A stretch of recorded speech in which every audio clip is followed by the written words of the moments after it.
എല്ലാവർക്കും നമസ്കാരം. നമ്മളിന്ന് വളരെ ഈസി ആയിട്ടുള്ളതും എന്നാൽ നല്ല ഹെൽത്തി ആയിട്ടുള്ളൊരു ബ്രേക്ക്ഫാസ്റ്റ് റെസിപ്പിയാണ് ചെയ്യുന്നത്. ഉഴുന്ന് കുതിർക്കുകയോ അരി അരയ്ക്കുകയോ ഒന്നും ചെയ്യാതെ തന്നെ തയ്യാറാക്കാൻ പറ്റുന്ന നല്ല സോഫ്റ്റ് ആയിട്ടുള്ള ഒരു ഇഡ്ഡലി റെസിപ്പിയാണ്. ഗോതമ്പ് പൊടി ഉപയോഗിച്ചിട്ടാണ് നമ്മളിത് തയ്യാറാക്കുന്നത്. അതുകൊണ്ട് തന്നെ ഡയറ്റ് ചെയ്യുന്നവർക്കും ഡയബറ്റിക് പേഷ്യൻസിനും ഒക്കെ പറ്റിയൊരു റെസിപ്പിയാണ്. അതുപോലെ തന്നെ വേറൊരു പ്രത്യേകത എന്താണെന്ന് വെച്ചാൽ ഒരേ മാവിൽ നിന്ന് നമ്മൾ രണ്ട് വ്യത്യസ്ത രുചികളിലുള്ള ഇഡ്ഡലിയാണ് തയ്യാറാക്കുന്നത്. അപ്പം ഈ വീഡിയോയിൽ രണ്ട് രീതിയിൽ ഇഡ്ഡലി തയ്യാറാക്കുന്നത് കാണിക്കുന്നുണ്ട്. അപ്പോൾ നമുക്ക് വേഗം റെസിപ്പിയിലേക്ക് കടക്കാം.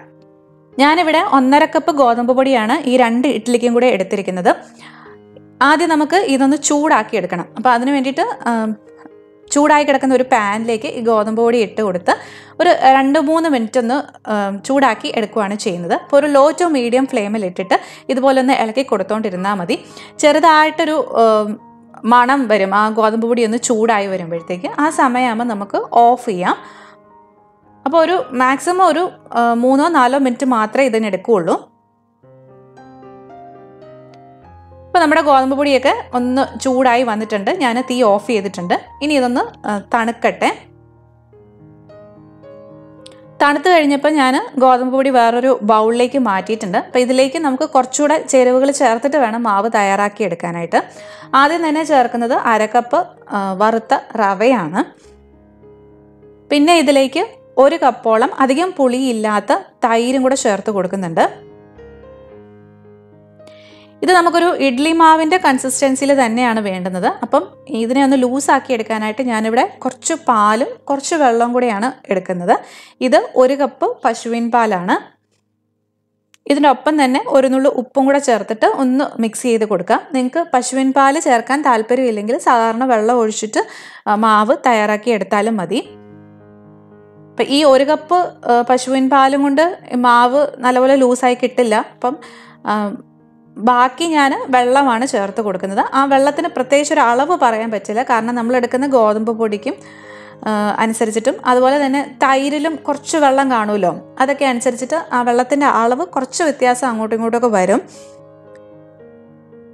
അപ്പം ഞാനത് ജസ്റ്റ് ഒന്ന് മിക്സാക്കി എടുത്തിട്ടുണ്ട്. നമുക്ക് കാണാൻ സാധിക്കുന്നുണ്ട് കുറച്ച് തിക്കായിട്ട് തന്നെയാണ് ഇരിക്കുന്നത്. അപ്പോൾ ഇതിനെ ലൂസാക്കി എടുക്കാനായിട്ട് കുറച്ചായിട്ട് വെള്ളം ചേർത്ത് മിക്സ് ചെയ്ത് എടുക്കുകയാണ് ചെയ്യുന്നത്.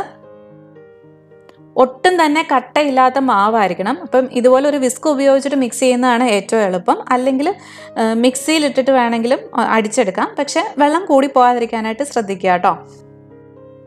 ഇതിലേക്ക് ഇനി നമ്മളൊരു 1/4 ടീസ്പൂണോളം ബേക്കിംഗ് സോഡയും കൂടെ ചേർത്ത് കൊടുക്കുകയാണ്. എന്നിട്ട് ഒന്നുകൂടെ ഒന്ന് മിക്സ് ചെയ്ത് കൊടുക്കുക.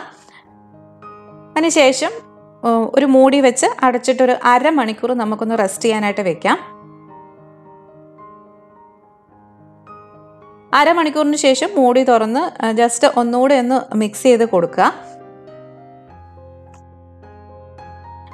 അപ്പോൾ നമ്മുടെ ഇഡ്ഡലിക്കുള്ള മാവ് ഇവിടെ തയ്യാറായിട്ടുണ്ട്. ഇനി ഞാനത് 2 പാത്രങ്ങളിലേക്കായിട്ട് മാറ്റുകയാണ്. ഈക്വലായിട്ട് 2 പാത്രങ്ങളിലേക്ക് ഒഴിച്ചു കൊടുക്കുകയാണ്. ഇനി ഒരു പാൻ അടുപ്പിലേക്ക് വെച്ച് അതിലേക്ക് ഞാൻ 1.5 ടീസ്പൂണോളം നെയ്യ് ചേർത്ത് കൊടുത്തിട്ടുണ്ട്. ആ നെയ്യ് ഉരുകി വരുമ്പോഴേക്കും നമുക്ക് ഇതിലേക്ക് കുറച്ച് സവോള പൊടിയായിട്ട് അരിഞ്ഞത് ചേർത്ത് കൊടുക്കാം. സവോള തന്നെ വേണമെന്നില്ല, ചെറിയ ഉള്ളി ചേർത്ത് കൊടുക്കുന്നതാണ് കൂടുതൽ ടേസ്റ്റ്. അപ്പോൾ ഒരു 3-4 ടേബിൾ സ്പൂൺ സവോള അല്ലെങ്കിൽ ചെറിയുള്ളി മതിയാവും. അതൊന്ന് വാടി വരുമ്പോഴേക്കും അതിലേക്ക് കുറച്ച് ഇഞ്ചി ചെറുതായിട്ട് അരിഞ്ഞതും കൂടെ ചേർത്ത് കൊടുക്കാം. അപ്പം ഇഞ്ചിയുടെ ടേസ്റ്റ് ഇഷ്ടമില്ലെങ്കിൽ ഇത് അവോയ്ഡ് ചെയ്യാം. ഏകദേശം ഒരു ടീസ്പൂണോളം ഇഞ്ചി ചെറുതായിട്ട് അരിഞ്ഞത് ഞാൻ ചേർത്ത് കൊടുത്തിട്ടുണ്ട്. പിന്നെ ചേർക്കുന്നത് ഒരു പച്ചമുളക് ചെറുതായിട്ട് അരിഞ്ഞതും കുറച്ച് കറിവേപ്പിലയുമാണ്. ഈ പറഞ്ഞ ഇൻഗ്രീഡിയൻസ് ഒക്കെ നമ്മുടെ ഇഷ്ടത്തിനനുസരിച്ചിട്ട് അങ്ങോട്ടും ഇങ്ങോട്ടൊക്കെ ചേഞ്ച് ചെയ്യാം കേട്ടോ. ഇതിലേക്ക് വേണമെങ്കിൽ ഒരു നുള്ളു കായത്തിൻ്റെ പൊടിയോ അല്ലെങ്കിൽ ഒരു നുള്ളു ഉലുവാപ്പൊടിയോ ഒക്കെ ചേർത്ത് കൊടുക്കാം, ചെറിയൊരു ടേസ്റ്റ് വ്യത്യാസത്തിന്. ഞാനിവിടെ അതൊന്നും ചേർത്ത് കൊടുത്തിട്ടില്ല. അപ്പോൾ നന്നായിട്ട് വഴന്ന് ചെറുതായിട്ട് ഒരു ബ്രൗൺ നിറമാകുമ്പോഴത്തേക്കും തീ ഓഫ് ചെയ്തിട്ട് നമ്മൾ എടുത്തു വെച്ചിരിക്കുന്ന ഒരു ബൗള് മാവിലേക്ക് ഇത് ഒഴിച്ചു കൊടുക്കാം. അപ്പം ഇതാണ് നമ്മൾ തയ്യാറാക്കുന്ന ആദ്യത്തെ ഇഡ്ഡലിയുടെ കൂട്ട്. ഇനി ഇതിലേക്ക് ഉപ്പ് നോക്കിയിട്ട് വേണമെന്നുണ്ടെങ്കിൽ കൂടുതൽ ചേർത്ത് കൊടുക്കണം. അപ്പോൾ അത് നന്നായിട്ട് മിക്സ് ചെയ്ത് മാറ്റി വെച്ചിട്ടുണ്ട്.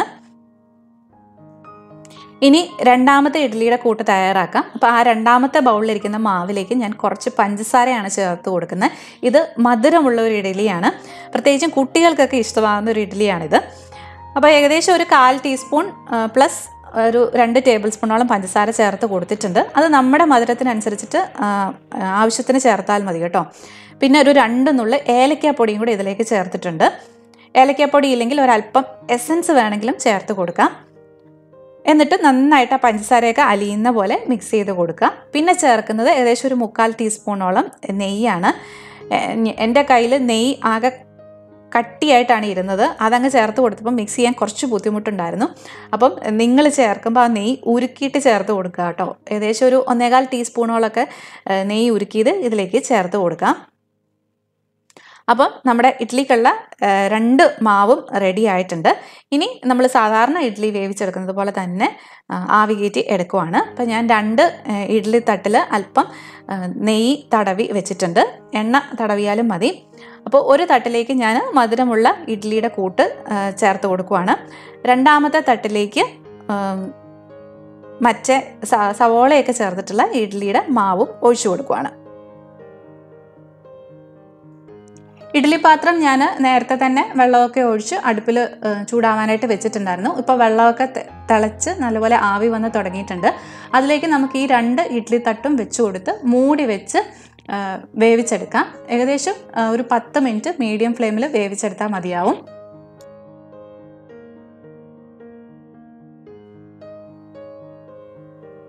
പത്ത് മിനിറ്റ് കഴിഞ്ഞിട്ട് നമുക്ക് മൂടി തുറന്ന് നോക്കാം. നമ്മുടെ ഇഡ്ഡലിയൊക്കെ നന്നായിട്ട് വെന്ത് വന്നിട്ടുണ്ട്.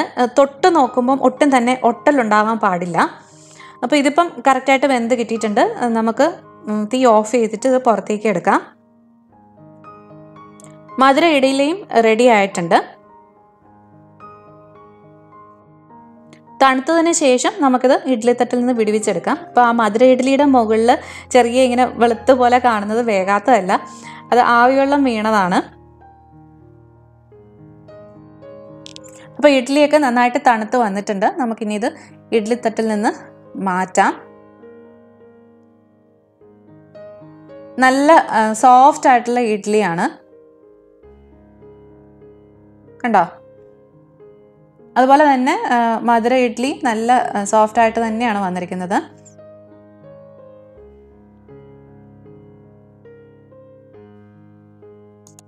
അപ്പോൾ ഞാൻ ഫോട്ടോ ഒക്കെ എടുക്കാൻ വേണ്ടിയിട്ട് വേറൊരു പാത്രത്തിലേക്ക് 2 ഇഡ്ഡലിയും മാറ്റിയതാണ്.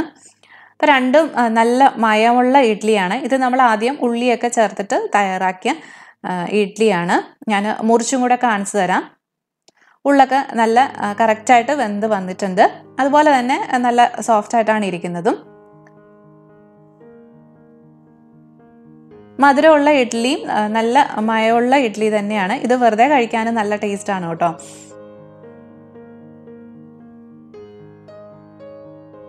അപ്പോൾ നിങ്ങളെല്ലാവരും ഇത് വീട്ടിലൊന്ന് ട്രൈ ചെയ്ത് നോക്കുക.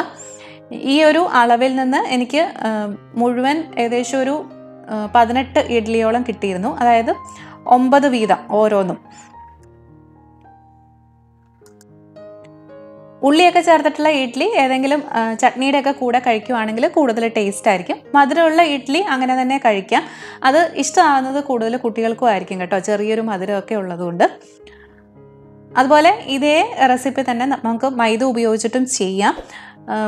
ഞാൻ കുറച്ചുകൂടെ ഹെൽത്തിയർ ഓപ്ഷൻ ആയിട്ടുള്ള ഗോതമ്പ് പൊടി എടുത്തുകൊണ്ട് മാത്രമേ ഉള്ളൂ. അപ്പം അങ്ങനെ ട്രൈ ചെയ്ത് നോക്കേണ്ടവർക്ക് അങ്ങനെയും ട്രൈ ചെയ്ത് നോക്കാം. അപ്പം നിങ്ങൾ തയ്യാറാക്കി നോക്കിയിട്ട് ഇഷ്ടമായെങ്കിൽ തീർച്ചയായിട്ടും ഈ റെസിപ്പി നിങ്ങൾ അറിയുന്നവരൊക്കെ ആയിട്ട് ഷെയർ ചെയ്യുക. അതുപോലെ തന്നെ ഒന്ന് ലൈക്ക് ചെയ്യുകയും കമൻറ്റ് ചെയ്യുകയൊക്കെ ചെയ്യുക. സബ്സ്ക്രൈബ് ചെയ്യാതെ കാണുന്നവരാണെങ്കിൽ ഒന്ന് സബ്സ്ക്രൈബ് ചെയ്യുകയും കൂടെ ചെയ്യാം കേട്ടോ. അപ്പോൾ നമുക്ക് വീണ്ടും വേറൊരു റെസിപ്പി ആയിട്ട് കാണാം. അതുവരെ ബൈ ബൈ, ടേക്ക് കെയർ.